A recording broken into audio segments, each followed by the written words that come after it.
So I just arrived here at Nurnberg Hauptbahnhof, basically the Nurnberg Central train station. The train that I hopped on earlier, the ICE, which is their high-speed train, I was a little confused whether that was the right train to hop on or not. I took a chance and it was the damn right train, and if I didn't get on that train, I sure as hell wouldn't be here. Yeah, I was just a little confused with the ticket.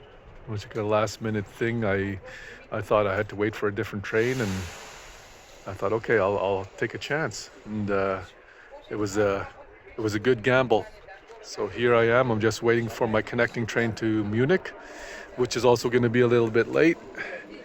I just have to learn how to read the tickets a little better. But in about an hour or so, an hour to an hour and a half, I should be in Munich, and then another, I don't know, hour-long walk, or else I might just take the bus or something. But we'll see.